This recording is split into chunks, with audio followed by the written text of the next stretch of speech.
வணக்கம். என் பேர் தாமஸ். இன்னைக்கு நம்ம என்ன பார்க்க போறோம் அப்படின்னுச்சுன்னா, margin trading facility. Margin trading facility MTF அப்படின்னு சொல்லுவாங்க ஷார்ட்டா. அப்படின்னா என்ன அப்படின்றத பார்க்க போறோம். மார்ஜின் ட்ரேடிங் ஃபெசிலிட்டி அப்படின்னா, புரோக்கர் உங்களுக்கு கொடுக்கிற கடன். புரோக்கர் உங்களுக்கு கடன் தருவார் அப்படின்றது தான் மார்ஜின் ட்ரேடிங் ஃபெசிலிட்டி அப்படின்றது. அப்போ புரோக்கர் உங்களுக்கு கடன் தராரு அப்படின்னாச்சுன்னா, அந்த கடனை வச்சு நீங்க என்ன பண்ணலாம் அப்படின்னாச்சுன்னா, ஸ்டாக் வாங்கலாம். வேற எதுவும்லாம் உங்க வீட்டு செலவுக்கு ஃப்ரிட்ஜோ, வாஷிங் மிஷினோலாம் வாங்க முடியாது. ஸ்டாக் வாங்கலாம். அந்த ஸ்டாக் வாங்குனீங்கன்னா, அந்த ஸ்டாக்க அவங்க அதுல அவங்க கஸ்டடிக்கு எடுத்துருவாங்க. அத பிளட்ஜிங்ன்னு சொல்லுவாங்க. அது பின்னாடி பார்ப்போம். அப்ப அந்த ஸ்டாக் வாங்கிட்டு, நீங்க பணத்த எல்லாத்தையும் ஃபுல் செட்டில்மென்ட் பண்ண பின்னாடி, அத உங்களுக்கு ஸ்டாக்க உங்களுக்கு திருப்பி உங்க கண்ட்ரோலுக்கு வந்துரும். அதுக்கப்புறம் உங்களுக்கு முழுக்க சொந்தமாயிடும். அப்ப எவ்வளோ நாள் வச்சுக்கலாம் இந்த ஸ்டாக்க அப்படின்னாச்சுன்னா, எனக்கு மற்ற புரோக்கரை பற்றி தெரில. தான் பொறுத்த வரைக்கும் நோ லிமிட். எவ்வளோ நாள் வேணால் நீங்கள் வச்சுக்கலாம். சரி, எவ்வளோ நாள் வேணால் வச்சுக்கலாமா? அப்போ நம்ம எப்போ வேணால் திருப்பி தரலாம். ஆமாம், நீங்கள் ஒரு மாதம் வச்சுக்கலாம், 2 மாதம் வச்சுக்கலாம், 3 மாதம் கழிச்சு கூட நீங்கள் பணத்தை திருப்பி கொடுக்கலாம். ஆனால் அதுக்கு தினமும் வட்டி கட்டணும். அந்த வட்டி ரொம்ப கம்மி தான், ரொம்ப அதிகம்லாம் கிடையாது. அது மாச வட்டியாக கூட நீங்கள் கணக்கு பண்ணீங்க அப்படின்னாச்சுன்னா 1% வரும். 1.2%, 1.2 ஆர் 3% தான் வரும். அது எவ்வளோ வட்டி அப்படின்றதையும் நம்ம இதை முடிச்ச உடனே போய் பார்ப்போம். அது புரோக்கருக்கு புரோக்கர் கொஞ்சம் டிஃபர் இருக்கும் அந்த வட்டி இது. எல்லா புரோக்கரும், ஆனால் எனக்கு தெரிஞ்ச எல்லா புரோக்கருமே டெய்லி வட்டியில தான் பண்றாங்கன்னு நினைக்கிறேன். எனக்கு ஜீரோ தான் தெரியல. ஆனால் ஏஞ்சல் ஒன்று வட்டியில தான் பண்றாங்க. தானும் டெய்லி தின வட்டி தான். டெய்லி அவங்களுக்கு வட்டி கொடுக்கணும். அடுத்தது ஒரு மார்ஜின் அமௌண்ட்டுன்னு இருக்கு. அந்த அமௌண்ட் குறையாம பார்த்துக்கணும். அது குறைஞ்சதுன்னா அது நீங்க பேலன்ஸ் பண்ணணும். இது எல்லாத்தையுமே நம்ம பின்னாடி பார்க்க போறோம். நான் அப்படியே சொல்லிட்டு போயிடுவேன்னு நினைக்காதீங்க. எல்லாத்தையும் எக்ஸ்பிளைன் ரொம்ப டீப்பா சொல்லுவேன். அதனால ஸ்கிப் பண்ணாம பாருங்க. இப்போ நான் சொல்லிட்டு இருக்கிறது மார்ஜின் ட்ரேடிங் ஃபெசிலிட்டிஸ்னா என்ன அப்படின்ற ஒரு ஓவர் வியூ தான் சொல்றேன். ரொம்ப டீப்பாலாம் உள்ள போல. அது அடுத்து ஒவ்வொரு ஸ்டெப்பா போறப்ப டீப்பா போகும். அப்போ புரோக்கர் உங்களுக்கு கொடுக்குற கடன், அந்த கடனை வச்சுக்கிட்டு ஸ்டாக்கை மட்டும்தான் வாங்கலாம். அந்த வாங்குற ஸ்டாக்கையும் அவங்ககிட்ட திருப்பி பிளட்ஜ் பண்ணிடணும். அதாவது அடமானம் வச்சிடணும். அவங்க கடன் கொடுக்குறாங்க, அந்த கடனை வாங்கி நீங்க ஸ்டாக் வாங்குறீங்க. ஸ்டாக்கை அவங்ககிட்ட அடமானம் வச்சிடணும். பணத்தை திருப்பி கொடுத்த பின்னாடி அந்த பணம் உங்களுக்கு வந்துடும். இந்த ஸ்டாக்குக்கு அடமானம் வச்சிருக்கிறதுனா ஒவ்வொரு நாளும் நீங்க அதுக்கு வட்டி கட்டிக்கிட்டே வரணும். இது இல்லாம ஒரு மார்ஜின் தொகைன்னு ஒரு தொகை இருக்கு. அந்த தொகையை அவங்ககிட்ட கட்டணும். அந்த தொகையில ஏதாவது சேஞ்சஸ் வரும். அதெல்லாம் நான் உங்களுக்கு எக்ஸ்பிளைன் பண்றேன். வந்ததுன்னா, அது எவ்வளோ சேஞ்சஸ் வருதோ அதையும் நீங்க செலுத்துற மாரி ஆயிடும். செலுத்துற மாரி இருக்கும். இது எல்லாத்தையும் பார்க்க போறோம். அப்போ மார்ஜின் ட்ரேடிங் ஃபெசிலிட்டிஸ் அப்படின்னாச்சுனாலே ஸ்டாக் வாங்குறதுக்காக கொடுக்கறது தான். இன்ட்ராடே எல்லாம் இதில் பண்ண முடியாது. இன்னைக்கு வாங்கி இன்னைக்கே விற்கிற மாரிலாம் பண்ண முடியாது. இது எல்லாமே டெலிவரிக்காக. நீங்கள் இன்னைக்கு ஸ்டாக்கை டெலிவரி ஸ்டாக் தான். இதில் தான் வாங்கலாம். நீங்கள் இன்ட்ராடேயில் வாங்க முடியாது. அதேமாரி ஆப்ஷனு, ஃபியூச்சரு இதெல்லாம் இதில் பண்ண முடியாது. ஒன்லி ஸ்டாக் மட்டும்தான் வாங்க முடியும். இதான் மார்ஜின் ட்ரேடிங் ஃபெசிலிட்டி அப்படின்றது. ஓகே.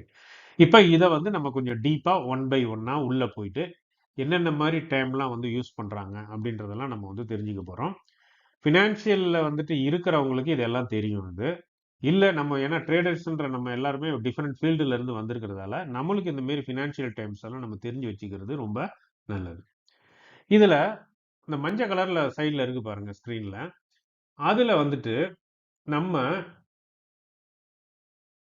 நிறைய இதை எழுதியிருக்கிறோம். Leverage, margin, margin shortfall, margin call, pledge அப்படின்றதெல்லாம் எழுதியிருக்கிறோம். ஓகே. இப்போ நம்ம இதுல என்ன பண்ண போறோம்னா லிவரேஜ்னா என்னன்ட்டு பார்க்க போறோம். LEVERAGE, லிவரேஜ்னா என்னன்னு பார்ப்போம். இது எல்லாமே மார்ஜின் ட்ரேடிங் ஃபெசிலிட்டிக்கு கீழே வர்றது தான். ஒரு ஒரு இதுன்னு வச்சுங்க, ஒரு பேக்னு வச்சுங்க. இது லிவரேஜ் அப்படின்னாச்சுன்னா என்ன அப்படின்னா, இப்போ உங்களுக்கு ஒரு ஆளை அடிக்கக்கூடிய சக்தி தான் உங்ககிட்ட இருக்கு. சண்டை போட்டிங்கன்னா ஒரு ஆளை நீங்க அடிச்சிருவீங்க.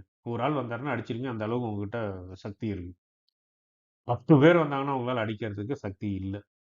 அப்ப உங்களுக்கு ஒருத்தர் வந்து, ஏன்பா நீ 10 பேரை அடி, ஒன்றும் கவலைப்படாத, 10 பேருக்கு அடிக்கிற சக்தியை நான் உனக்கு தரேன் அப்படின்னு சொல்லி உங்க சக்திய வந்து அதிகப்படுத்திடுறாரு. அப்ப உங்களுக்கு வந்து உங்க சக்தி அதிகமாகி நீங்க வந்து 10 பேர அடிக்கிறீங்க. இதான் வந்து லிவரேஜ். அப்ப என்ன இத வந்து எப்படி அப்படியே வந்து ஸ்டாக் மார்க்கெட்டுக்கு கொண்டு போவோம். நீங்க வந்து ஒரு ஸ்டாக் தான் வாங்குறதுக்கு உங்களுக்கு வந்துட்டு கெப்பாசிட்டி இருக்கு. ஒரு ஸ்டாக் தான் வாங்குறதுக்கு பணம் வச்சிருக்கிறீங்க நீங்க. ஆனா உங்களுக்கு ஆசை 100 ஸ்டாக் வாங்குறதுக்கு. அப்ப அவரு என்ன பண்றாரு, "சரிப்பா, நான் வந்து உன்னுடைய சக்திய அதிகரிச்சு, நீ விருப்பப்படுற ஸ்டாக்க வாங்குறதுக்கு உனக்கு நான் வந்து பணம் தரேன்" அப்படின்றாரு. அந்த பணம் குடுத்து உங்களுடைய வாங்கும் திறனை வந்து அவர் அதிகப்படுத்துறாரு. உங்களுடைய வாங்கும் திறனை வந்து அதிகப்படுத்துறாரு. எப்படின்னா, அவர் கடன் குடுக்கறது மூலமா. அப்ப அவர்ட்ட கடன வாங்கி நீங்க வந்து என்ன பண்றீங்க, ஸ்டாக்க வந்து வாங்குறீங்க. ஒரு ஸ்டாக் வாங்க வேண்டிய ஆளு, இன்னைக்கு வந்து 100 ஸ்டாக் வாங்கக்கூடிய அளவுக்கு பணம் வச்சிருக்கிறாரு. அப்ப அந்த லிவரேஜ யார் குடுத்தது அப்படின்னாச்சுன்னா, அந்த புரோக்கர் வந்து குடுத்திருக்கிறார். சரி, லிவரேஜ்ன்னா கணக்கு வழக்கு இல்லாம குடுப்பாங்களா? அப்படின்னாச்சுன்னா, இல்ல. அவங்க ஒரு கணக்கு வச்சு தான் குடுப்பாங்க. என்ன கணக்கு அப்படின்னாச்சுன்னா, உங்ககிட்ட எவ்வளவு பணம் இருக்குன்னு பார்த்துட்டு, அந்த பணத்துக்கு ஏத்த மாதிரி தான் அவங்க வந்து உங்களுக்கு கடன வந்து தருவாங்க. இதுதான் வந்து லிவரேஜ். புரியுதுங்களா? இத வந்துட்டு சரி அப்பன்னா எனக்கு அத வந்து எவ்வளோன்னு சொல்லுங்கன்னா, அது அமௌண்ட்லலாம் சொல்ல மாட்டாங்க. ஒரு நம்பர்ல சொல்லுவாங்க. ஒரு உதாரணத்துக்கு லிவரேஜ் எவ்வளோங்க? இப்ப நீங்க வந்து ஒரு ஸ்டாக் வாங்கணும். அ ஒரு ரிலையன்ஸ்னுடைய ஸ்டாக் வாங்கணும். நீங்க போயிட்டு புரோக்கர்ட்ட கேட்கிறீங்க, எனக்கு வந்து நெறைய வாங்கணும். ஆனா என்ட்ட அந்த அளவுக்கு காசு இல்ல. நீங்க எவ்வளோ லிவரேஜ் தருவீங்க? அப்படின்னு கேட்கிறீங்க. உடனே அவங்க என்ன சொல்றாங்க? 4x தரோம் அப்படின்றாங்க. 4x தரேன்றாங்க. என்ன இது 4x அப்படின்னா, எக்ஸ்ன்றது வந்து நீங்க வச்சிருக்கிற உங்க பணம். Your money. நீங்க வச்சிருக்கிற பணம். இப்ப நீங்க வந்து எவ்வளோ வச்சிருக்கிறீங்க அப்படின்னாச்சுன்னா, ஒரு உதாரணத்துக்கு ரூ. 25,000 வச்சிருக்கிறீங்க. நீங்க வந்து ரூ. 25,000 வச்சிருக்கிறீங்க. அப்ப அவங்க எவ்வளோ தருவாங்க அப்படின்னாச்சுன்னா, 4 இன்டு 25 4xன்றது. 4x இது வந்து பெருக்கிட்டு இருக்கு. ஓகேங்களா? அப்ப 4 இன்டு 25 எவ்வளோ ஆச்சு உங்ககிட்ட இப்ப? 4 20ன்னா ரூ. 1,00,000 வந்துருச்சுங்களா? 4 25 25,000 4 25,000 ரூ. 1,00,000. இப்போ உங்க கையில எவ்வளோ இருக்கு? ரூ. 1,00,000 இருக்கு. முன்னாடி எவ்வளோ இருந்தது உங்ககிட்ட? ரூ. 25,000 தான் இருந்தது. அப்ப புரோக்கர் உங்களுக்கு எவ்வளோ குடுத்துருக்காங்க கடனு? ரூ. 75,000 குடுத்துருக்காங்க. புரோக்கர் வந்து உங்களுக்கு ரூ. 75,000 கடனா குடுத்துருக்காங்க. அத தான் அவங்க வந்து 4xன்னு சொன்னது. இதுல சொல்லியிருக்காங்க பார்த்தீங்களா? 4x அப்படின்ட்டு. இப்ப 5xன்னு சொல்றாங்கன்னு வச்சுக்கங்க. 5xன்னு சொன்னாங்கன்னா என்ன அர்த்தம் அப்படின்னாச்சுன்னா, உங்ககிட்ட ரூ. 25,000 இருக்கா? அப்ப 25 இந்த 4 இருக்கிற இடத்துல என்ன ஆயிடும் இது? 4 5 ஆயிடும். 5 ஆச்சுன்னா, இந்த இடம் என்ன ஆயிடும்? 1,20,000 இது என்ன 10,000 போட்டிருக்கேனா? பாருங்க. அ 1,00,000 ஓகே. இப்ப இந்த 1,00,000ன்றது வந்து என்னவாயிடும்? 5ஆல பெருக்குனோனே 1,25,000 ஆயிடும். அப்ப 1,00,000 இந்த 2 இதையும் எடுத்துட்டு 25ன்னு எழுதிறேன். அப்ப அப்ப வந்து எவ்வளோ பணம் வந்து புரோக்கர் உங்களுக்கு குடுத்துருக்காங்க? 5 இருந்ததுன்னா, ரூ. 1,00,000 ஆயிடும். ஓகேங்களா? சரி. அப்ப இந்த நம்பர் அதிகமாக, அதிகமாக அவங்க குடுக்குற அமௌண்ட் வந்து அதிகமா இருக்கும். அப்ப புரியுதுங்களா? அப்ப இது எல்லா ஸ்டாக்குக்கும் இப்படிதானா? ஒரு பிக்ஸட் ரேட்டா இது? 4x அப்படி 5x அப்படின்னாச்சுன்னா அப்படி கிடையாது. இப்ப ரிலையன்ஸ் ஸ்டாக்கா இருந்ததுன்னா, அதுக்கு ஒரு 4xோ, 3xோ, 5xோ இருக்கும். இன்னொரு கம்பெனியா இருந்ததுன்னா, அதுக்கு வேறையா இருக்கும். ஒரு ஸ்டாக்குக்கு வந்து 4xன்னுவாங்க, ஒரு ஸ்டாக்குக்கு 5xன்னுவாங்க, ஒரு ஸ்டாக்குக்கு 3xன்னுவாங்க. அப்ப எந்த ஸ்டாக்குக்கு வந்து அதிகமா கடன் குடுப்பாங்க அப்படின்னு தெரிஞ்சுக்கணும்னா, எக்ஸ் அந்த 5 நம்பர் அதிகமா இருந்ததுன்னா, அதுக்கு வந்து அதிகமா கடன் குடுக்குறாங்க அப்படின்றது அர்த்தம். இப்ப உங்களுக்கு புரிஞ்சிருக்கும் இது. புரிஞ்சுதுங்களா? சரி. இப்ப அவங்க வந்துட்டு இந்த 4x அப்படின்ட்டு ஒரு கணக்கு ஒண்ணு சொல்றாங்க பார்த்தீங்களா? ஸோ இந்த எக்ஸ் அப்படின்றது உங்ககிட்ட இருக்கிற பணம். உங்ககிட்ட இருக்கிற வந்து பணம் இது. இதான் வந்துட்டு இது. இப்ப மார்ஜின் அப்படின்னாச்சுன்னா என்னன்ட்டு பார்ப்போம். மார்ஜின்னா இப்ப என்னன்னு சொல்லிட்டு பார்ப்போம். இப்ப ஒரு கம்பெனி எடுத்துக்குவோம் நம்ம. அந்த கம்பெனி பேர் வந்து ஏபிசின்னு குடுத்துக்குவோம். அந்த கம்பெனியினுடைய ஷேர் வந்து என்ன பிரைஸுக்கு வித்துட்டு இருக்குன்னா, ஆ 1250க்கு வந்து வித்துட்டு இருக்கு. அந்த கம்பெனியினுடைய ஷேர். இப்ப இந்த கம்பெனியினுடைய ஷேர் வந்து உங்களுக்கு வந்துட்டு ஒரு 100 ஷேர் வந்து வாங்கணும். நீங்க எவ்வளவு வாங்கணும்னு ஆசைப்படுறீங்க? 100 ஷேர் வாங்கணும்னு ஆசைப்படுறீங்க. அப்ப அதனுடைய விலை என்னவா இருக்கும்? 100 இன்டு 1250. அப்ப 1250 100. அப்போ உங்ககிட்ட 1,25,000 வேணும். 1,25,000 இருந்தா தான் நீங்க அந்த ஸ்டாக்க வந்துட்டு வாங்க முடியும். நீங்க அந்த ஸ்டாக்க வந்துட்டு வாங்க முடியும். அப்ப உங்ககிட்ட அந்த பணம் இல்ல. 1,25,000லாம் இல்ல. ஆனா உங்களுக்கு 100 ஸ்டாக் வாங்கணும்னு ஆசையா இருக்கு. இப்ப நீங்க வந்து புரோக்கர்ட்ட வந்து கேட்குறீங்க. நீங்க கேட்கலாம் வேணாம். நான் கேட்குறீங்க அப்படின்றது வந்து சும்மா நீங்க வந்து அந்த அவங்க வெப்சைட்லயே பார்த்துக்கலாம். அது எவ்வளோ தருவாங்க அப்படின்ட்டு. அப்ப வெப்சைட்ல வந்து நீங்க செக் பண்ணி பார்க்குறப்ப, அதுல என்ன போட்டிருக்குன்னா, அந்த ஏபிசி ஸ்டாக்குக்கு வந்துட்டு, அவங்க வந்துட்டு எவ்வளோ தரதா போட்டிருக்காங்க அப்படின்னாச்சுன்னா, 5எக்ஸ்ன்னு போட்டிருக்காங்க லிவரேஜ். லிவரேஜ் வந்து எவ்வளோ? 5எக்ஸ். இந்த 5எக்ஸ்ன்றது வந்து லிவரேஜ்.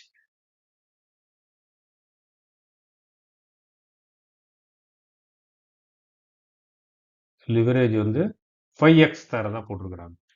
அப்ப லிவரேஜ் 5எக்ஸ் தரதா போட்டிருக்காங்க அப்படின்னாச்சுன்னா, இப்போ உங்ககிட்ட வந்து எவ்வளோ இருக்கணும் 100 ஸ்டாக் வாங்குறதுக்கு அப்படின்னாச்சுன்னா, இப்போ 1,25,000 1,25,000 அப்ப இந்த 1,25,000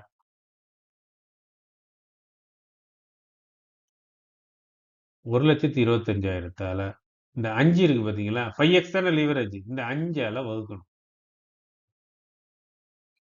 இப்ப 5ஆல வகுத்தீங்கன்னா எவ்வளோ வரும்? 25,000 வரும். அப்போ உங்க கையில 25,000 இருந்தாதான் அவங்க ஒரு 20,000 தருவாங்க. சாரி அவங்க ஒரு 1,00,000 தருவாங்க. அந்த 1,00,000த்தையும் நீங்க வச்சிருக்க 25யும் போட்டு 1,25,000 ஆயிடும் மொத்தம். நீங்க அந்த ஸ்டாக்க வந்துட்டு வாங்கலாம். இப்ப புரியுதுங்களா? அப்ப உங்ககிட்ட ரூ. 25,000 இல்லாம, அவங்க வந்து ரூ. 1,00,000லாம் தரமாட்டாங்க. ஏன்னா உங்களுக்கு 100 ஸ்டாக் வேணும்ன்றீங்க. அதுல எதுவும் காம்ப்ரமைஸ் பண்ணல நீங்க. எனக்கு நீங்க 90 வாங்கிச்சு வச்சுக்கங்களேன். எனக்கு 100 தான் வேணும் அப்டின்ட்டு ஸ்ட்ராங்கா இருக்கிறீங்க அப்டின்னாச்சுன்னா, அவங்க வந்து 5எக்ஸ் தான் தருவாங்க. அவங்க அதுல ஸ்ட்ராங்கா இருக்கிறாங்க. 5எக்ஸ் தான் தருவாங்க. அப்டின்னா உங்ககிட்ட எவ்வளோ இருக்கு? எவ்வளோ இருக்கணும் மினிமம் அப்டின்னாச்சுன்னா, உங்ககிட்ட ரூ. 25,000 இருக்கணும். ரூ. 25,000 இருந்தா தான் அவங்க வந்து ரூ. 1,00,000 உங்களுக்கு தருவாங்க. அதையும் இதையும் சேர்த்து உங்க கையில வந்து ரூ. 1,25,000 வந்துரும். நீங்க அந்த ஸ்டாக்க வந்துட்டு வாங்கலாம். புரியுதுங்களா? சரி. அப்ப இப்போ உங்க கையில எவ்வளவு இருக்கணும்ன்ட்டு நம்ம ஒரு கணக்கு போட்டோம் பார்த்தீங்களா? அதுதாங்க மார்ஜின் அப்படின்றது. அதுதான் என்னன்னு சொல்றது? மார்ஜின்றது. அப்போ உங்க மார்ஜின் உங்க கையில எவ்வளவு இருக்கணும்? ரூ. 25,000 இருக்கணும். ரூ. 25,000 இருந்தா தான் அவங்க ரூ. 1,00,000 தருவாங்க. அப்பதான் ரூ. 1,25,000 ஆகும். ஏன்னா, அந்த ரூ. 1,25,000 100 ஸ்டாக் வாங்குறதுக்கு உங்களுக்கு தேவை. இல்லாட்டா கம்மியா வாங்கிக்கலாம். நீங்க வந்து அப்ப ரூ. 25,000 இருந்தா தான் அவங்க இல்ல. உங்ககிட்ட ரூ. 5,000 இருந்தாலும் அவங்க தருவாங்க. ரூ. 5,000 தான் உங்ககிட்ட இருக்கு அப்படின்னாச்சுன்னா, இப்போ உதாரணத்துக்கு ரூ. 5,000 தாங்க என்கிட்ட இருக்கு அப்படின்னாச்சுன்னா, அவங்க எவ்வளவு தருவாங்கன்னா, 5 இன்டு 5,000 இப்ப மொத்தம் 25,000 வந்துருதுங்களா? அப்ப எவ்வளவு தந்திருக்காங்க உங்களுக்கு? ரூ. 20,000 தருவாங்க. அப்ப நீங்க எவ்வளவு அமௌண்ட் வச்சிருக்கிறீங்களோ, அதுக்கு ஏத்த மாரி தான் அவங்க தருவாங்க அமௌண்ட். இதுல இந்த முன்னாடி இருக்கிற கேஸ்ல அப்ப எதுக்கு இந்த 25, 25, 25ன்னு சொல்லிட்டு இருக்கீங்க? 25ன்றதுன்னா நீங்க 100 ஸ்டாக் வேணும்னு சொல்றீங்கல்ல, அதனால தான் சொல்றேன். அப்ப ஏன்னா ரூ. 20,000 அவங்க தராங்க. இப்ப அந்த 5 ரூ. 5,000 வச்சிருக்கிற நபர் வச்சுக்கிறாருன்னு வச்சுக்கங்க.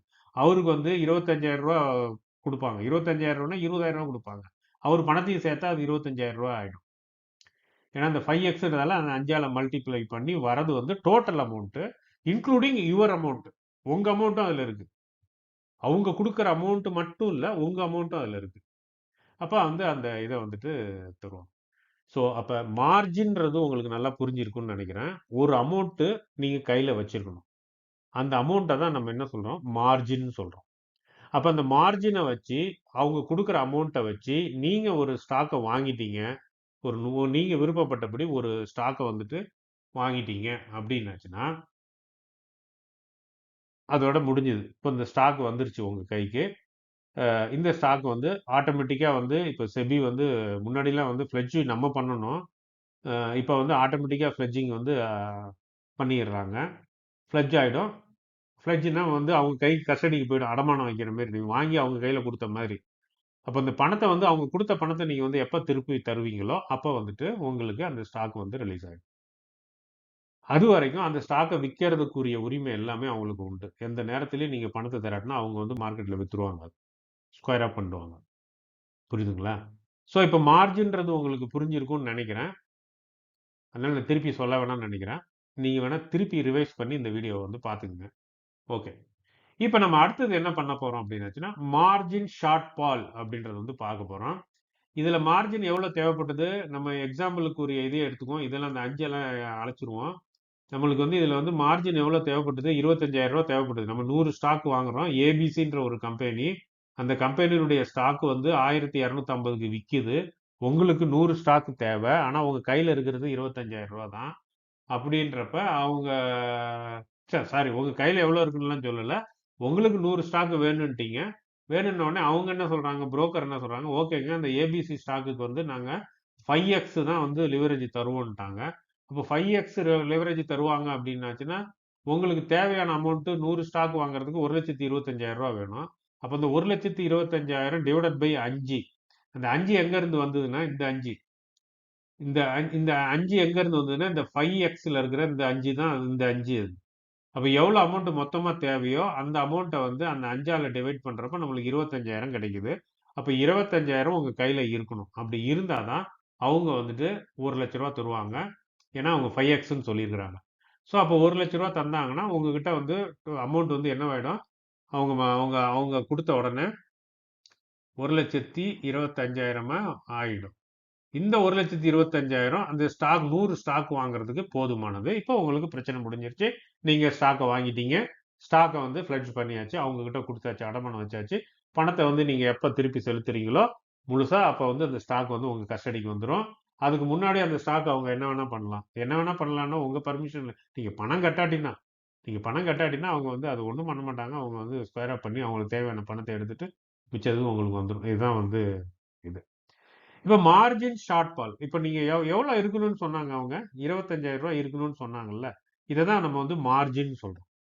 இப்ப புரியுதுங்களா? இததான் வந்து மார்ஜின் சொல்றோம். அப்ப மார்ஜின் கால்குலேட் பண்றது எப்படின்னு உங்களுக்கு தெரிஞ்சிருக்கும். இதுதான் வந்துட்டு மார்ஜின் சொல்றோம். இப்ப இன் கேஸ் இன்னொரு எக்ஸாம்பிள் சொல்லிடுறேன். உங்களுக்கு வந்துட்டு இல்ல எனக்கு 200 ஸ்டாக் வேணும் அப்படின்னு நீங்க நினைக்கிறீங்க அப்படின்னாச்சு. அப்ப 200 வாங்கணும் அப்படின்னாச்சுன்னா உங்ககிட்ட எவ்வளவு பணம் இருக்கணும் அப்படின்னாச்சுன்னா ரூ. 2,50,000 இருக்கணும். ரூ. 2,50,000 இருந்தா தான் நீங்க வந்துட்டு 200 ஸ்டாக் வாங்க முடியும். ஓகேங்களா? ஆனா அவங்க குடுக்குறது வந்து 5x தான் தராங்க லிவரேஜ். அப்ப நீங்க எவ்வளவு உங்ககிட்ட இருக்கணும் அப்படின்னாச்சுன்னா, டிவைடட் பை 5. அப்ப எவ்வளவு வரும் அப்படியே உங்களுக்கு? ரூ. 50,000 ஆயிடுமா உங்களுக்கு? ரூ. 2,50,000. ரூ. 2,50,000 டிவைடட் பை 5. எவ்வளவு இருக்கு உங்களுக்கு? ரூ. 50,000 உங்க கையில இருக்கணும். 50,000 உங்க கையில இருக்கணும். 200 ஸ்டாக் வாங்குறதுக்கு. எவ்வளவு வாங்குறதுக்கு? 200 ஸ்டாக் வாங்குறதுக்கு.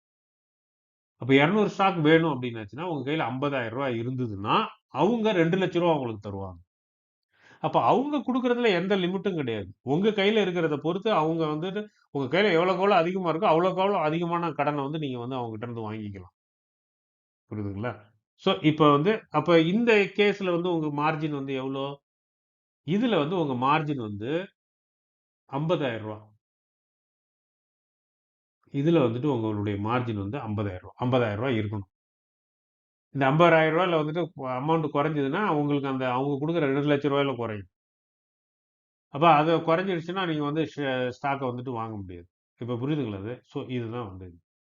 சரி ஓகே. இப்ப நம்ம வந்து அடுத்தது என்ன பண்ண போறோம் அப்படின்னாச்சுன்னா, மார்ஜின் ஷார்ட்ஃபால் அப்படின்னாச்சுன்னா என்னன்ட்டு பார்க்க போறோம். Margin shortfall. இப்போ போன இதில் வந்து பார்த்தோம், நம்ம வந்து 100 ஸ்டாக் வாங்குறதா நம்ம இது பண்ணப்ப, நம்ம வந்து 25,000 ரூபா நம்மளுக்கு வந்து மார்ஜின் நம்ம கிட்ட கையில் இருக்கணுன்றத பார்த்தோம். அந்த மார்ஜின் அமௌண்ட் இங்கே எழுதிடுறேன். எவ்வளோ? 25,000. 25,000 ரூபா உங்ககிட்ட மார்ஜின் இருக்கு. அந்த வந்து அந்த அமௌண்ட் வந்து ஃப்ரீஸ் பண்ணிடுவாங்க அவங்க. உங்க அக்கௌண்ட் ட்ரேடிங் அக்கௌண்ட்ல அந்த அமௌண்ட் வந்து நீங்க எதுக்கும் யூஸ் பண்ண முடியாது. அது வந்து ஃப்ரீஸ் பண்ணி வச்சுக்குவாங்க அது. இந்த மார்ஜின். இப்போ நீங்க எல்லாம் ஸ்டாக்லாம் வாங்கிட்டீங்க. வாங்கி அடமானமா அவங்ககிட்ட திருப்பி பிளட்ஜும் பண்ணியாச்சு. அதான் வந்து இந்த பிளட்ஜ்ன்றது இங்க ஒரு வேர்ட் இருக்குல்ல. இந்த இடத்துல இருக்கு பாருங்க. அந்த இது. அந்த இது. பிளட்ஜ்ன்றது. ஓகே. இப்ப மார்ஜின் ஷார்ட்ஃபால்னா என்னன்ட்டு பார்க்க போறோம். இப்ப என்ன விலைக்கு நீங்க வாங்குனீங்க? ஸ்டாக்கு ஏபிசி கம்பெனி தானே? ABC company. அதனுடைய ஸ்டாக் பிரைஸ் வந்து என்ன அப்படின்னாச்சுன்னா ஆர்எஸ் 1250. அப்போ 1250 இருக்கிறப்ப அது 100 ஸ்டாக்குன்றப்ப அதனுடைய ஒட்டுமொத்த மதிப்பு 1,25,000. ஓகேங்களா? இப்போ என்ன ஆயிப்போச்சு அப்படின்னாச்சுன்னா அந்த பிரைஸ் வந்து இறங்கிடுச்சு. இது உங்களுக்கு போதாத நாள். 1250க்கு வாங்கின ஸ்டாக்கு என்ன ஆயிப்போச்சு அப்படின்னாச்சுன்னா பிரைஸ் வந்து 50 ரூபா இறங்கிடுச்சு. ஆர்எஸ் இப்போ எவ்வளோக்கு ஆயிடுச்சுன்னா 1200க்கு வித்துட்டு இருக்கு. அப்ப இதனுடைய ஒட்டுமொத்த மதிப்பு என்ன ஆயிடுச்சு? 1,20,000 ஆயிடுச்சு. முன்னாடி வந்து எவ்வளோ இருக்கு? 1,25,000 நீங்க வாங்குறப்ப. ஆனா வாங்கி அடுத்த நாள் உங்களுக்கு வந்து பிரைஸ் அடுத்த நாளோ அல்ல அன்னைக்கோ உங்களுக்கு பிரைஸ் வந்துட்டு 50 ரூபா குறைஞ்சிடுச்சு. 50 ரூபா இங்க வந்து எவ்வளோ குறைஞ்சிடுச்சு? 50 ரூபா குறைஞ்சி அது 1200 ஆயிடுச்சு. 1250ல இருந்து 1200 ஆயிடுச்சு. 1200 ஆன உடனே ஒட்டுமொத்த நீங்க 100 ஷேர்ல வச்சிருக்கீங்க. அப்ப 100 ஷேரினுடைய மதிப்பு மதிப்பு பார்க்குறப்ப 1,20,000 ஆயிடுச்சு. அப்ப எவ்வளோ ஷார்ட் ஆகி போச்சு உங்களுக்கு? 5,000 ஆயிடுச்சு. 5,000 சாரி.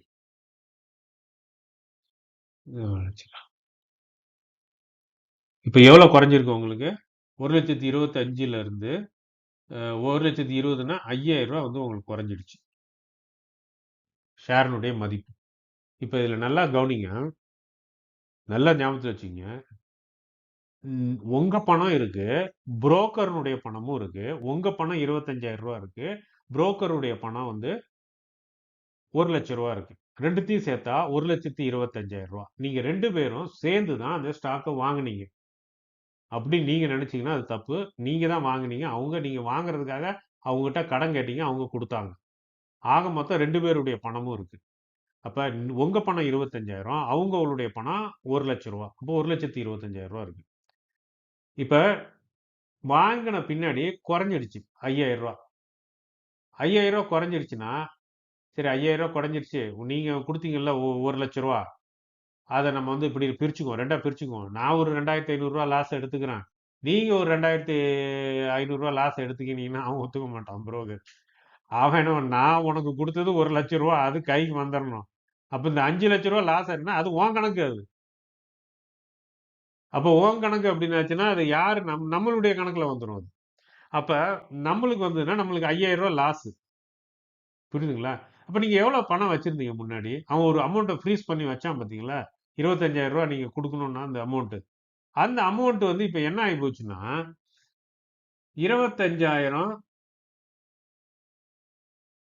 மைனஸ் 5,000. ஏன்னா 5,000 லாஸ் இல்ல. அப்ப வந்து 20,000 ஆகி போச்சு.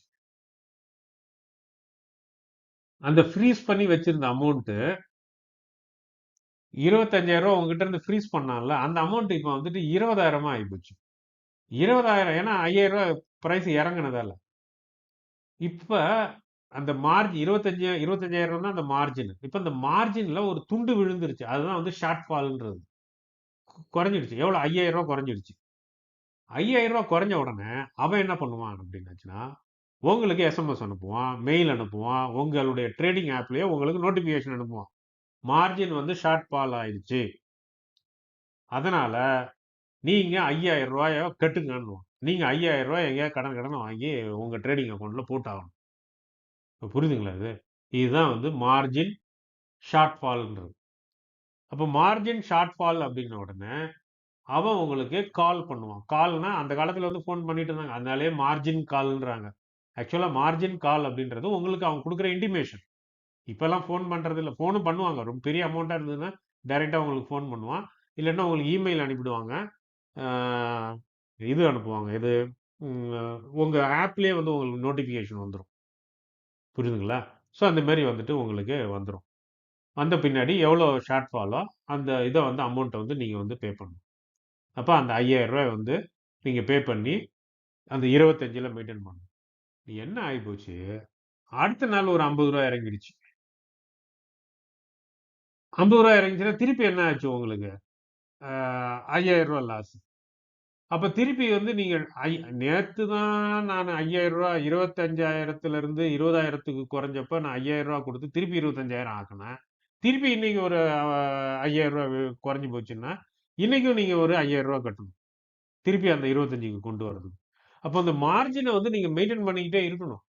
அந்த மார்ஜின் ஷார்ட் ஃபால். அப்ப மார்ஜின் ஷார்ட் ஃபால் ஐயோ! நீங்க என்கிட்ட பணம் இல்ல. எனக்கு கட்டுறதுக்கு பணம் இல்ல அப்படின்னு சொல்லிட்டு நீங்க விட்டுட்டீங்க அப்படின்னாச்சுன்னா, அவன் குடுக்குற காலு எதுக்கும் நீ ரெஸ்பாண்ட் பண்ணல அப்படின்னாச்சுன்னா, ஸ்டாக் அவன்ட்ட தான் இருக்கு. அவன் என்ன பண்ணுவான்னா, மார்க்கெட்ல சேல் பண்ணுவான். அது. சேல் பண்ணிட்டு அவனுக்கு வர வேண்டிய அமௌண்ட்ட எடுத்துட்டு, அந்த இன்ட்ரெஸ்ட் எல்லாத்தையும் சேர்த்து எடுத்துக்கிட்டு, என்னென்ன சார்ஜஸோ எல்லாத்தையும் எடுத்துட்டு, மிச்சத தான் உங்களுக்கு வந்துட்டு தருவான். ஸோ இதுதான் வந்து மார்ஜின் கால்ன்றது. இப்போ மார்ஜின் ட்ரேடிங் ஃபெசிலிட்டி அப்படின்னா, எம்டிஎஃப் அப்படின்னா என்னன்றது உங்களுக்கு தெரிஞ்சிருக்கு. நான் இப்போ சொன்னது எல்லாமே நெகட்டிவ் சைடா சொல்லியிருக்கிறேன். அதாவது குறைஞ்சு போச்சுன்னா, அந்த மார்ஜின் இதாயிடுச்சுன்னா என்னன்னு சொல்றது? இப்ப இது வந்து பாசிட்டிவா இருந்ததுன்னா, உங்களுக்கு ஏறிச்சுன்னா உங்களுக்கு லாபம். நீங்க வந்துட்டு ஏன்னா வெறும் ரூ. 25,000 தானே போட்டிருக்கீங்க. இப்போ ஒரு எக்ஸாம்பிளுக்கு நான் வந்து இது சொல்றேன் நானு. இப்ப நீங்க வந்து ரூ. 25,000 தான் வந்து ரூ. 25,000 தான் உங்க உங்க காசு. ரூ. 25,000 தான் உங்க காசு. அவன் காசு வந்து ரூ. 1,00,000 நீங்க வாங்கிட்டீங்க. இப்போ 1,20,20 1250க்கு இந்த இதுக்கு. 1200 1250க்கு வாங்கிட்டு, உங்களுக்கு நான் ஒரு 2 நாள் கழிச்சு 1300க்கு ஆயிடுச்சுன்னு வச்சுக்கங்க. இப்போ உங்களுக்கு எவ்வளோ ஏறி இருக்கு? ரூ. 50 ஏறி இருக்கு. ரூ. 50 ஏறிச்சுன்னா, ஒட்டுமொத்தமா நீங்க 100 ஸ்டாக் வாங்கியிருக்கிறீங்க. அப்ப அத வந்து 100ஆல பெருக்குனீங்கன்னா எவ்வளோ வரும் உங்களுக்கு? ரூ. 50,000 சாரி ரூ. 5,000 ரூ. 5,000 உங்களுக்கு ப்ராஃபிட். புரியுதுங்களா? ரூ. 5,000 ப்ராஃபிட் ஆகுது. ப்ராஃபிட் ஆகணும்னா நீங்க அடுத்த நாளு என்ன பண்ணிரலாம், இந்த 1300க்கு எல்லாத்தையும் வித்துட்டு வந்துரலாம். ரூ. 5,000 நீங்க எடுத்துட்டு. ஆனா அன்னைக்கு விக்க முடியாது. வாங்குன அன்னைக்கே விக்காதீங்க. வாங்குன அன்னைக்கு விக்கவும் விட மாட்டாங்க. ஆ உங்களுக்கு அன்னைக்கு வந்து அடுத்த நாளு உங்களுக்கு வந்துட்டு அந்த இத வந்துட்டு வித்தரலாம். வித்துட்டு நீங்க ரூ. 5,000 எடுத்துக்கலாம். இப்ப ஏறுச்சுன்னா உங்களுக்கு லாபம். அப்ப ரூ. 5,000 நீங்க எடுத்துட்டீங்க அப்டின்னாச்சுன்னா, இப்ப அது வந்து 25ல வந்துட்டு ரூ. 5,000ன்றது எவ்வளோ? நீங்க ஏன்னா உங்க பணம் வந்து 25,000 தானே. இப்ப உங்க பணம் வந்துட்டு 25,000ன்னா, அதுல வந்துட்டு ரூ. 5,000 வந்துட்டு உங்களுக்கு வந்து லாபம் வந்திருக்கு. சரி. எவ்வளோ வந்திருக்கு? ரூ. 5,000. உங்க பணம் வந்து 25 தான். லாபம் வந்து 5,000. அப்ப எத்தன பெர்சென்ட் உங்களுக்கு லாபம்? 5,000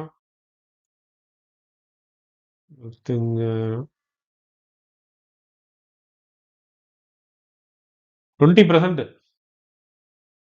எவ்வளோ? 20% உங்களுக்கு லாபம். எதுலேருந்து 20? 20% லாபம்னா சும்மாவா?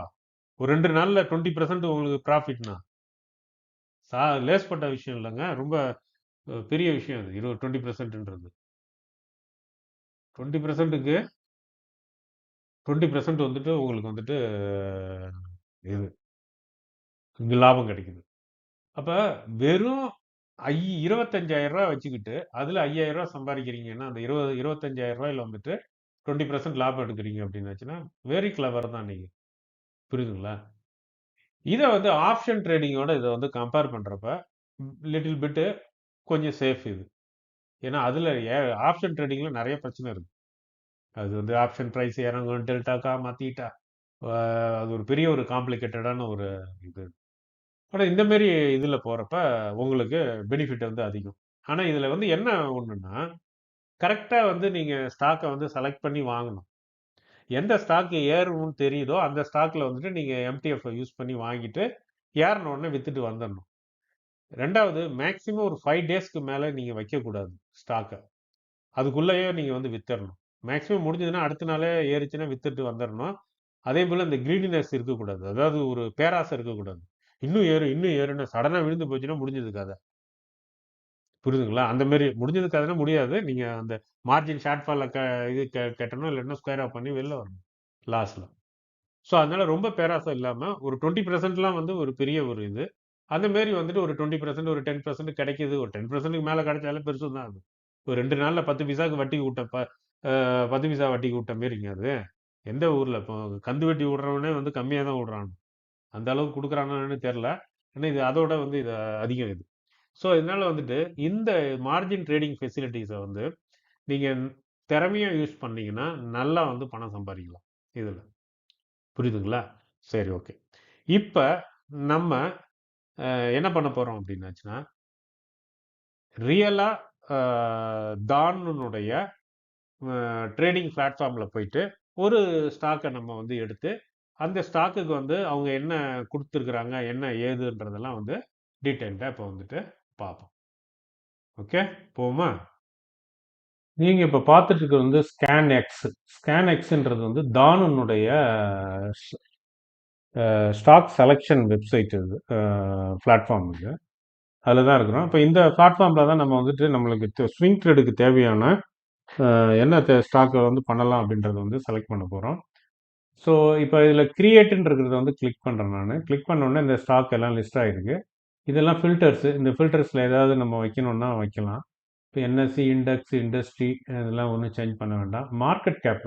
மார்க்கெட் கேப் வந்து 500 கோடிக்கு மேலே இருக்கிறது தான் இது பண்ணணும். மினிமம் வந்து 500 கோடி இருக்கணும். பெரிய ஸ்டாக்கை தான் வாங்கணும். பென்னி ஸ்டாக்லாம் செலக்ட் பண்ணாதீங்க. 500 கோடிக்கு மேலே உள்ள ஸ்டாக்கை தான் இப்போ லிஸ்ட் அவுட் ஃபில்டர் பண்ணிட்டேன். இப்போ எது இதெல்லாம் 500 கோடிக்கு இருக்குன்னா நிறையா இருக்குது. அதில் வந்துட்டு ரிலையன்ஸ் முன்னாடி நிற்கிது. Reliance, HDFC bank, Tata consultancy, Bharti Airtel, ICIC. Okay, ஒன்று முடிஞ்சுது. அடுத்தது என்ன பண்ண போகிறோன்னா இபிஎஸ் க்ரோத் அப்படின்ற ஒரு ஃபில்டரை வைக்க போகிறேன். இபிஎஸ் க்ரோத்து இது எல்லாமே வந்து ஃபினான்ஷியல் இது இபிஎஸ் க்ரோத்து. இபிஎஸ் க்ரோத் வந்து 10க்கு மேலே இருக்கணும். ஸோ அதனால் இபிஎஸ் க்ரோத் எடுத்துகிட்டு மினிமம் வந்து 10 இருக்கணும். போட்டு என்ட்ரு பண்ணிட்டேன். ஓகே, 10க்கு மேலே உள்ளதுலாம் ஃபில்டர் ஆகிடுச்சு. இது வரைக்கும் பாருங்கள் ப்ளூ கலரில் இபிஎஸ் க்ரோத்து. அடுத்தது சேல்ஸ் க்ரோத்து. சேல்ஸ் க்ரோத்தையும் வந்து நான் பண்ணுறேன். சேல்ஸ் க்ரோத்து அது வந்துடுச்சு. Year on year last quarterly sales growth. Okay, apply. இது எவ்வளோ இருக்குன்னா இதுவும் வந்து 10க்கு மேலே இருக்கணும். எங்கே இருக்குது இருக்கா? இது இருக்குது. இப்போ மினிமம் வந்து 10 ஆக்கிக்கிறேன். ஓகே, இது ஃபில்டர் பண்ணிட்டோம். லைன்ஸ் காணாமல் போயிடுச்சு பாருங்கள். இப்போ ஐசிஐசி தான் இருக்கு மேலே. அடுத்தது ROE. ROE ROE ROE growth ஃபில்டரை போட்டுக்கிறேன். இதனுடைய வேல்யூ வந்து எவ்வளோ இருக்கணும்னா 12க்கு மேலே இருக்கணும். ஸோ மினிமம் வந்து 12 வேணும். 12 மினிமம் 12 என்டர். மேக்ஸிமம் எவ்வளோ இருந்துட்டு போட்டோம், ஒன்றும் இல்லை. அடுத்தது வந்து என்னென்னா டெபிட் டு ஈக்விட்டி. அது ஃபில்டர் போட்டேன். டெபிட் போட்டுரும். டெபிட் டு ஈக்விட்டி தான் வந்துடுச்சு. இது எவ்வளோ இருக்கணும்னா 1க்கு கீழே இருக்கணும். 1 கீழே இருக்கணும் அப்படின்னாச்சுன்னா மேக்ஸிமம் மேக்ஸிமம் வந்து 1 தான் இருக்கணும். அப்போ என்ன பண்ணுறோன்னா 1 போடுறது 0.99 போட்டுவோம். மினிமம் வந்து எவ்வளோனா இருக்கணும். ஓகே, போட்டாச்சு. முடிஞ்சது. இது டெக்னிக்கல்லாம் முடிஞ்சது. இப்போ எத்தனை போட்டிருக்கோம்? 1, 2, 3, 4, 5. சாரி, டெக்னிக்கல்ன்ற பாருங்க. ஃபினான்ஷியல் எல்லாம் வந்து முடிஞ்சிச்சு. 5 ஃபில்டர், ஃபினான்ஷியல் ஃபில்டர் மட்டும் போட்டு ஃபில்டர் பண்ணி எடுத்துருக்குறோம். அதில் வந்து மாருதி சுசுகி இருக்குது, ஆக்சிஸ் பேங்க் இருக்குது, பாரதி பாரத் எலக்ட்ரானிக்ஸு, ட்ரெண்டு, ஈச்சர் எல்லாம் இருக்குது, அம்புஜா சிமெண்ட். ஓகே, இப்போ டெக்னிக்கல் இண்டிகேட்டர் போவோம். அதில் வந்துட்டு ஆர்எஸ்ஐ எடுத்துக்குவோம். ஆர்எஸ்ஐ எடுத்துட்டு ஃபில்டர் அப்ளை பண்ணிக்குவோம். அப்ளை பண்ணியாச்சு. ஸோ இதில் வந்துட்டு மினிமம் வந்து 50 வேணும் ஆர்எஸ்ஐயில். மேக்ஸிமம் வந்துட்டு 65 வச்சுக்குவோம். 65. அப்போ தான் வந்து அது ஏறிட்டு இருக்கிற ஸ்டாக்காக இருக்கும் நம்மளுக்கு. நம்ம எதையோ போய் செலக்ட் பண்ணணும். ஓகே, இதில் வந்து பார்த்தோன்னா ஆக்சிஸ் பேங்க் இருக்குது, எல்லாம் இருக்குது. எஸ்எம்ஏ 5 எஸ்எம்ஏல வந்துட்டு சிம்பிள் மூவிங் ஆவரேஜ் 5க்கு மேலே இருக்குது எடுத்துக்குவோம். More then close price. Okay. Close price வந்து எஸ்எம்ஏ வந்து 5க்கு மேலே இருக்கணும். ஓகே, எடுத்தாச்சு. ஒரு 2 ஃபில்டர் போட்டாச்சு. ஓகே, இது போதும்னு நினைக்கிறேன். சரி, இதில் வந்துட்டு இப்போ வந்துருச்சு, ஆக்சிஸ் பேங்க் வந்துருச்சு. இப்போ ஆக்சிஸ் பேங்க்கினுடைய டீட்டெயில்ஸ் எல்லாம் இங்கே இருக்குது. ஓகே, இப்போ இதனுடைய சார்ட்டை ஒரு வாட்டி பார்த்துருவோம் நம்ம. ஆக்சிஸ் பேங்க், ஏன்னா ஆர்எஸ்ஐ வந்து ஒருவேளை கீழே இருந்து இது இல்லை, இதில் இருக்காது. நான் வந்து டே சார்ட்டுக்கு மாற்றிக்கிறேன். ஓகே, ஆர்எஸ்ஐ மேலேருந்து கீழே இறங்கிட்டு வருது, மேலேருந்து கீழே இறங்கிட்டு வருது. இதனால ஒரு டவுட்டு தான் அது.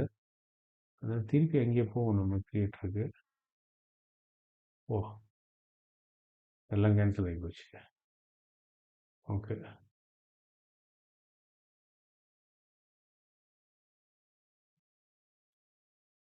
அது ஒரு பிரச்சனை இருக்குது. இல்லை, சேவ் பண்ணாமல் போயிட்டோம், மூவ் பண்ணிட்டோம். சேவ் பண்ணாமல் ஃபில்டர் பண்ணிவிட்டு சேவ் பண்ணிருக்கணும். சேவ் பண்ணி ஓகே, நம்ம வந்து ஆக்சிஸ் பேங்க்கே வச்சுக்குவோம் ஒரு விஷயம், ஒரு உதாரணத்துக்கு. நம்ம ஏன்னா நம்ம மெயின் பர்பஸ் வந்து எம்டிஎஃப் தான். ஓகே, ஆக்சிஸ் பேங்க்கு. அப்போ ஆக்சிஸ் பேங்க் வேணுமா நம்மளுக்கு? எங்கடா போச்சு ஆக்சிஸ் பேங்க்கு?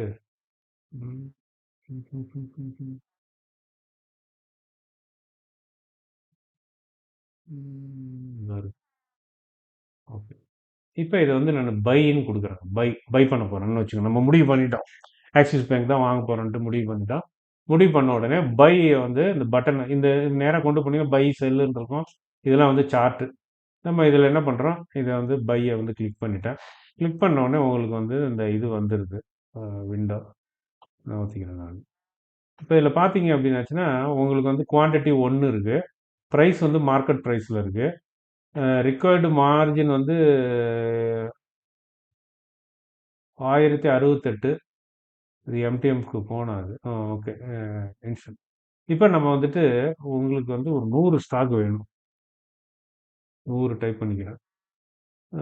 100 ஸ்டாக் வேணும் அப்படின்னாச்சுன்னா என்ன காட்டுது அப்படின்னாச்சுன்னா ஃபண்டு லிமிட் காட்டுது. சரி, அதெல்லாம் விட்ருவோம். அவைலபிள் ஃபண்டு 0 காட்டுது. ஓகே, இப்போ மார்ஜின் வந்து உங்களுக்கு ரிக்வயர்டு வந்துட்டு எவ்வளோ சொல்லுதுன்னா 21,419 சொல்லுது. இப்போ நம்ம எம்டிஎஃப் வந்து இது பண்ணுறேன் நான். ஓகே, எம்டிஎஃப் வந்து செலக்ட் பண்ணிட்டேன். இப்போ எம்டிஎஃப் செலக்ட் பண்ண பின்னாடி உங்களுக்கு வந்துட்டு 100 குவான்டிட்டி வந்து 100 வேணும். ப்ரைஸ் வந்து மார்க்கெட் ப்ரைஸ்ன்னு போட்டேன் நான். லாஸ்ட் ட்ரேடிங் ப்ரைஸே அது மார்க்கெட் ப்ரைஸாக கன்சிடர் பண்ணிவிட்டு நம்மளுக்கு வந்துட்டு சொல்லுது. எவ்வளோ சொல்லுதுன்னா, ஸ்டாக் இப்போ வித்துட்ருக்க விலை 1068. அந்த ஒரு ஸ்டாக் நீங்கள் வாங்கணுன்னா உங்ககிட்ட வந்து 256 ரூபா இருக்கணும்னு சொல்லுது. இதுதான் லிவரேஜ். இது வரைக்கும் பாருங்கள் 4.17. லிவரேஜ் வந்துட்டு 4.17. ஃபண்டு லிமிட் இன்சஃபிஷியன்ட் பை, அது வேண்டாம். மார்ஜின் ரிக்வயர்டு, இதுதான். 25,694 ரூபா இருந்ததுன்னா போதும், நீங்கள் 100 இது வாங்கிடலாம். மொத்தமாக 100 வாங்கணும்னா அதிகமாக தேவைப்படும். மொத்தமாக 100 வாங்கணும்னா உங்களுக்கு 1,06,080 தேவைப்படும். ஆனால் நீங்கள் வந்துட்டு இப்போ எம்டிஎஃப் மூலமாக போனீங்க அப்படின்னாச்சுன்னா லீவரேஜே வந்து உங்களுக்கு ஏதோ இருக்குல்ல, அது 1.17x லீவரேஜ். மார்ஜின் ரிக்வயர்டு வந்து 25,000 ரூபா இருந்ததுன்னா போதும், நீங்கள் வாங்கிக்கலாம். இப்போ இந்த ஃபண்டிங் எஸ்டிமேட்டர்னு இருக்கு பாருங்க, இந்த இடத்துல அதை வந்து கிளிக் பண்ணுங்க. கிளிக் பண்ணீங்க அப்படின்னாச்சுன்னா இதில் இது வருது பாருங்க. இந்த இதில் குவான்டிட்டி உங்களுக்கு எவ்வளோ தேவை அப்படின்றது 100 குவான்டிட்டி போட்டிருக்கீங்க. பை ப்ரைஸ் வந்துட்டு லாஸ்ட் ட்ரேடிங் ப்ரைஸே அது பை ப்ரைஸாக எடுத்திருக்கு. ட்ரேடிங் வேல்யூ மொத்தமாக நம்மளுக்கு தேவையான அமௌண்ட் வந்து 1,06,895 ரூபா தேவை வாங்கணும்னா, 100 இது வாங்கணும்னா. ஆர்டர் டைப்பு வந்து MDF, segment exchange, equity. Okay, MDF funding over. நம்மளுடைய ஃபண்டு வந்து நம்ம கையிலேருந்து போடுற ஃபண்டு எவ்வளோ இருந்ததுன்னா அது வாங்கலாம்னா 25,654. அதான் யுவர் ஃபண்ட் அப்படின்றது தெரியுதுங்களா, யுவர் ஃபண்டுன்றது. அப்போ நம்மளுடைய ஃபண்டை வந்து பர்சன்டேஜில் சொல்லணும்னா 24% நம்ம கொடுக்கணும். பாக்கி இருக்கிறது வந்து 76% வந்து அவன் தருவான். புரோக்கர் வந்து கொடுத்துருவான். Margin to be funded margin to be funded 81. அதாவது அவங்க வந்து நம்மளுக்கு தர்றது வந்து எவ்வளோ தராங்க அப்படின்னாச்சுன்னா 81,240 ரூபா தராங்க அவங்க. அதை பர்சன்டேஜில் சொல்லணும் அப்படின்னாச்சுன்னா 76% அவங்க நம்மளுக்கு வந்து தராங்க. அடுத்தது இன்ட்ரெஸ்ட் ரேட் பர் டே இது வரைக்கும் பார்த்தீங்களா, இதுதான் இன்ட்ரெஸ்ட் ரேட்டு. இப்போ இன்ட்ரெஸ்ட் ரேட் பர் டே வந்து எவ்வளோ அப்படின்னாச்சுன்னா 0.03422. அவ்வளோ வந்து இன்ட்ரெஸ்ட் ஒரு நாளைக்கு. அப்போ ஒரு நாளைக்கு எவ்வளோ இன்ட்ரெஸ்ட்னா நீங்கள் எவ்வளோ வாங்குறீங்க, அவங்க கொடுக்குறாங்க பார்த்தீங்களா இந்த 81,000 81,240. அந்த 81,240க்கு இவ்வளோ பர்சன்டேஜ் வந்துட்டு நீங்கள் என்ன பண்ணணும் அப்படின்னாச்சுன்னா கட்டணும். வட்டி கட்டணும். இதை வந்துட்டு நீங்கள் வந்துட்டு கால்குலேட் பண்ணிக்கங்க எவ்வளோ அப்படின்னு சொல்லிட்டு பண்ணீங்கன்னா உங்களுக்கு இப்போ எவ்வளோ வருது, இவ்வளோ பர்சன்டேஜ் வருதா, ஒன்றும் நம்மளே போட்டுருவோமே. எவ்வளோ வட்டி ஒரு நாளைக்கு கணக்கு வருதுன்ட்டு. என்ன அமௌண்ட் இது, 81,000. ஓகே, 81,000 81,240 240 புள்ளி 20 இன்ட்டு எவ்வளோ பர்சன்டேஜ் வட்டி 0.03422 0.3422 பை 100. 27 ரூபா வருது ஒரு நாளைக்கு. நீங்கள் வந்து 27 ரூபா வட்டி கட்டணும். நல்லா ஞாபகத்தில் வச்சுங்க. ஒரு நாளைக்கு 27 ரூபா நீங்கள் வந்துட்டு வட்டிக்கு வந்துட்டு வட்டி மட்டும் நீங்கள் வந்துட்டு பே பண்ணணும். எவ்வளோக்கு 81 ரூபா 81,240 ரூபாய்க்கு வந்து வட்டி. வட்டி வந்து 27 ரூபா கட்டணும். இப்போ 27 ரூபா கட்டணும் அப்படின்னாச்சுன்னா 27 ரூபா 80 பைசா கட்டணும். 28 ரூபான்னு வச்சுங்க ரவுண்டா. 28 ரூபா வந்து ஒரு நாளைக்கு நீங்கள் கட்டுற மாதிரி இருக்கும். இப்போ வந்து இது வந்து ஒரு 5 நாள் நீங்கள் ஹோல்ட் பண்ணுறீங்க அப்படின்னாச்சுன்னா இன்ட்டு 5 போடுறோம். போட்டால் எவ்வளோ வருதுன்னா 139 ரூபா வருது. கிட்டத்தட்ட நீங்கள் ஒரு 150 ரூபா வந்துட்டு வட்டி மட்டும் பே பண்ணணும் ஒரு 5 நாளைக்கு. புரியுதுங்களா? இப்போ 105 ரூபா மட்டும் இதை வந்து பே பண்ணணும். இது வந்து உங்களுக்கு நீ கட்டிகிட்டே இருக்கிற வேண்டிய, நீங்கள் அதை மொத்தமாக எல்லா அமௌண்ட்டையும் திருப்பி செலுத்துகிற வரைக்கும் கட்டிகிட்டு இருக்க வேண்டிய அமௌண்ட்டு. நீங்கள் பார்ஷியலாக கூட அமௌண்ட்டை வந்து ஃபில்லப் பண்ணலாம். அடுத்தது வந்து பார்த்தீங்கன்னா டிரான்சாக்ஷன்ஸ் சார்ஜஸ்லாம் எவ்வளோன்னு சொல்லிட்டு போட்டிருக்கிறாங்க. அதை வந்துட்டு எக்ஸ்சேஞ்சு டேர்ன் ஓவர் இதை பார்த்துறாங்க. சார்ஜ் இல்லை, அது மொத்தமாக டேர்ன் ஓவர் நம்ம எவ்வளோ கொடுத்து வாங்குகிறோம் அப்படின்றது. புரோக்கரேஜ் பை ப்ரைஸ் வந்து 20 ரூபா போட்டிருக்கிறான். எக்ஸ்சேஞ்சு சார்ஜஸ் வந்து 3.17. செக்யூரிட்டி எஸ்டிடி வந்துட்டு 106 ரூபா. எல்லாத்தையும் சேர்த்து மொத்தம் எவ்வளோ, total tax and charges to pay 150 ரூபா 49 பைசா. அடுத்தது எஸ்டிமேட்டடு பிரேக் ஈவன் பைசா வேண்டாம். டோட்டல் டேக்ஸ் இதுதான் 100. Estimated tax charges on sell அது வேண்டாம், அது விட்டுரும். 150 ரூபா வந்துட்டு நீங்கள் ஒன் டைம் சார்ஜாக வந்து நீங்கள் வந்து பே பண்ணணும் நீங்கள் வாங்குறப்ப.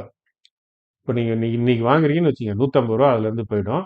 அது இல்லாமல் வந்து நீங்கள் ஒவ்வொரு நாளும் வந்துட்டு எவ்வளோ கொடுக்கணும் அப்படின்னாச்சுன்னா 139 ரூபா வந்து நீங்கள் வந்து கட்டணும். அப்போ இதெல்லாம் வந்து நீங்கள் கால்குலேட் பண்ணிட்டு நீங்கள் அந்த ஸ்டாக் வந்து அந்த அளவுக்கு ஏறுமா அப்படின்றதையும் வந்து பார்க்கணும். ஏன்னா இந்த அமௌண்ட் எல்லாம் நீங்கள் வந்து ஸ்டாக் ஏறினா தான் உங்களுக்கு கிடைக்கும்.